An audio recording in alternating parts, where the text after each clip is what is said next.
Test to stay. How kids can remain in school during a COVID-19 outbreak. Schools around the country have started using a test to stay protocol. The goal is to keep students who test negative for COVID-19 in school during an outbreak rather than send them home to learn remotely. Salt Lake City, Utah, students across the country have returned to classrooms, but whether they stay there may depend on how well their schools control COVID-19.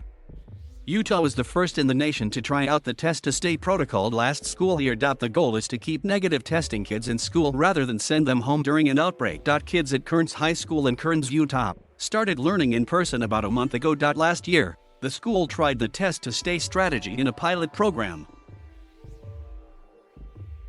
Once the number of COVID-19 cases reached a certain threshold, it tested everyone for the virus over a 2-day period. At that point in time, we were able to continue on with the school year with those who tested negative, said Granite School District spokesman Ben Horsley. Kearns High School in Kearns, Utah, tested all students under the Test to Stay pilot program December 7 to 8, 2020. Now, the Test to Stay protocol is written into state law. After the pilot testing, the Utah legislature wrote the protocol into law in March. Schools with 1,500 or more students must test everyone if 2% of the student population has COVID-19.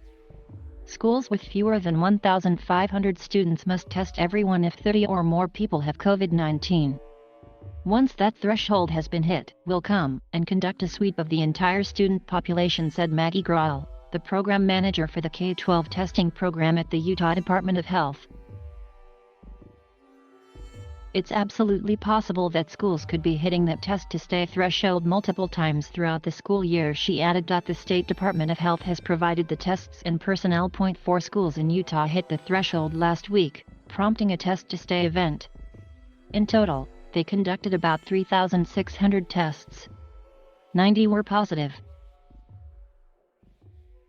Meanwhile, Kearns High School has stayed in the clear for now, with fewer than 5 active COVID-19 cases.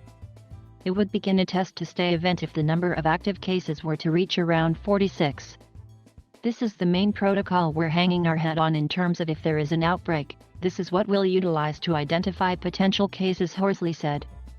Utah is among the states that enacted a ban on schools from requiring masks. Kids who test positive are still required to quarantine at home for 10 days. While schools in Utah used test to stay last school year, the protocol is a recent development for schools in other areas such as Marietta, Georgia.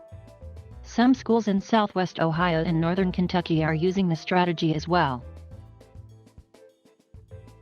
But test to stay may look different in each area. In Utah, the testing is done until the case count reaches the threshold again.